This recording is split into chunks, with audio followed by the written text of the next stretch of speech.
Hi there, my scrappy friends. It is Melinda here with you today.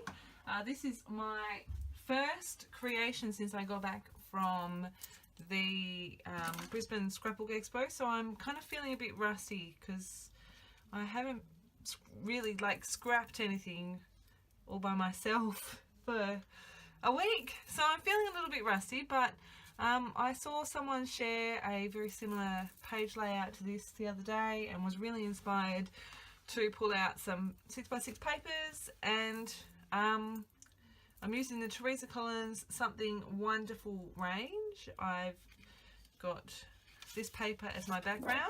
I thought that it would be a nice contrast to the white cardstock, and then I've pulled 3 bits from the 6x6 paper pad, and I've pulled I think it's about a 4-inch strip from one of the 12x12s. As you can see, I've just done some black stitching around all the bits. I'm going to come in now with a little bit of mixed media. I haven't decided what I'm going to use yet. So I am back, and I'm going to start with a quick coat of clear gesso using my palette knife, just where I know that I'm going to do I will pop you on fast forward and get creating. Paper. Obviously this is a brand new tub of gesso. You need to open it up, and I just scrape that on in a fairly quick thin layer. I use my heat tool to make sure it's completely dry, and then I can get started on my mixed media. While I'm working on that, I just want to say I had a fantastic time in Brisbane. It was amazing. So it was awesome. I had such a great time.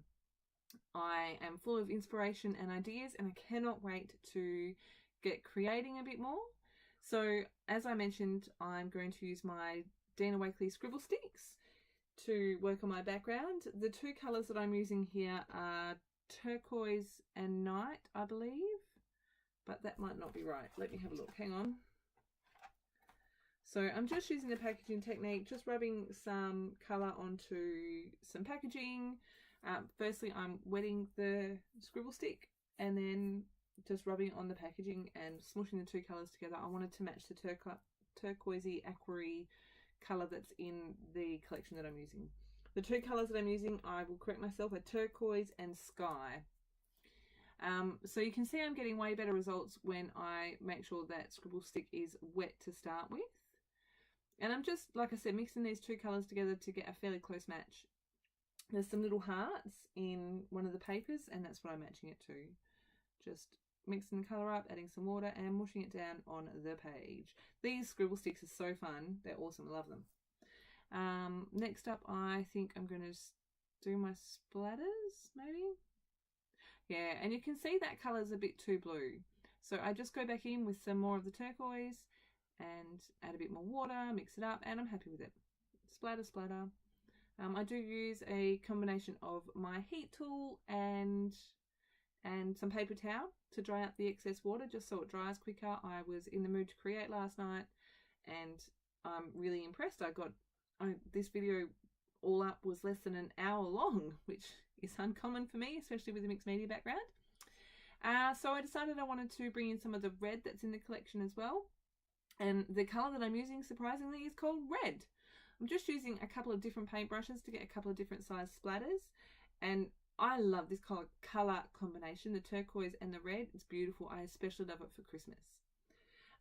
So yeah, I'm just using a paintbrush, dipping the end of the scribble stick in the water and just flicking. This one is the black. You can hardly see the colour that I've added there, but here you go. I forgot that I had the paintbrush loaded up with colour as well, and I got that funny splash on the side, but it's all good. Works out in the end. Again, I use my heat tool and some paper towel. I think I kept the paper towel in there. And just dried off the excess water. So I decided I was going to distress all of the edges just for a bit of extra texture, and I've just got my Hydro Swap Distress tool there. And I have super sped up the rest of this just so that you can see that I do all of the papers except for my background paper. I do all of the different layers, and I figured you didn't want to sit here watching this for ages because it's not that exciting. So I've super sped it up.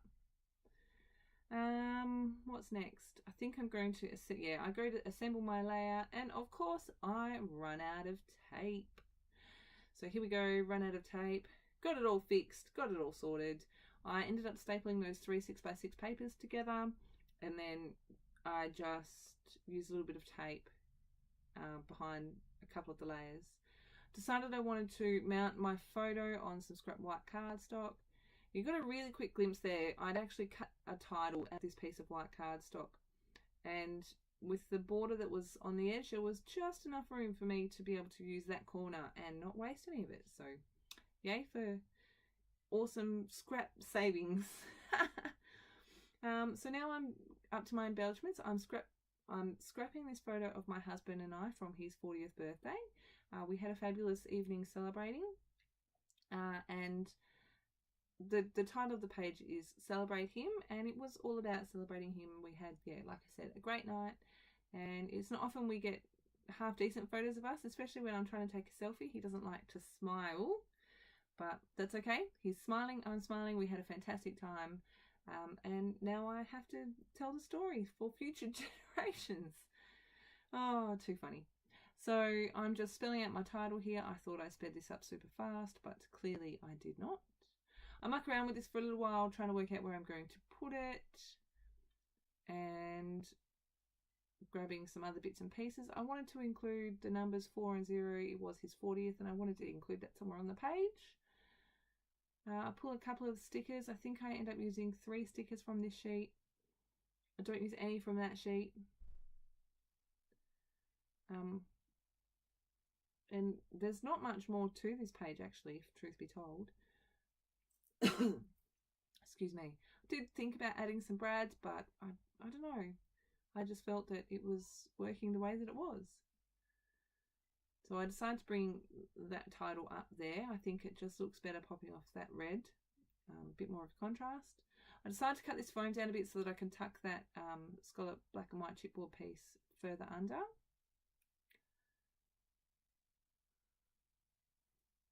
Add some tape to the back of my photo, and then add my chipboard to the photo, and then it's not straight, so I have to move it. But then I just put that whole cluster down. I really love the black stitching on here. It's given a really nice contrast, and you can see all the different layers, and nothing really blends together, and I think that the distressing has helped as well. Toying with the idea of where to put that again. Now I have super sped this part up. I think yeah, there we go. So that title is not in a completely straight line because that's too hard. So I make sure I do it a bit up and down. Add a couple of stickers. That doesn't end up there. I move it. That doesn't end up there. I move that.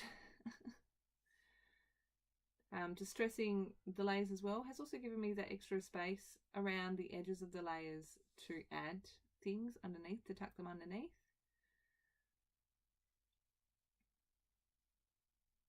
What am I doing?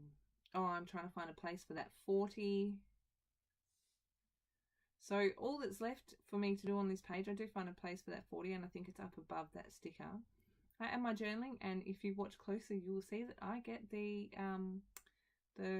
whiteout tape out because I wrote the wrong word. It doesn't bother me in the slightest that there's whiteout on there. To be honest, you probably, now that I've said it, you'll probably be able to see it in the close-ups, but it's really not that obvious. But here we go. There's the whiteout. So yeah, it doesn't bother me at all. People make mistakes, and I'm a people, so it happens. Adding my stamp, my date with a stamp down the bottom. Sorry, I'm a little bit rusty still. And then I'm going to give you a close-up. There are close-up shots at the end, and I will include all the links in the description box. Thanks, and see you next time.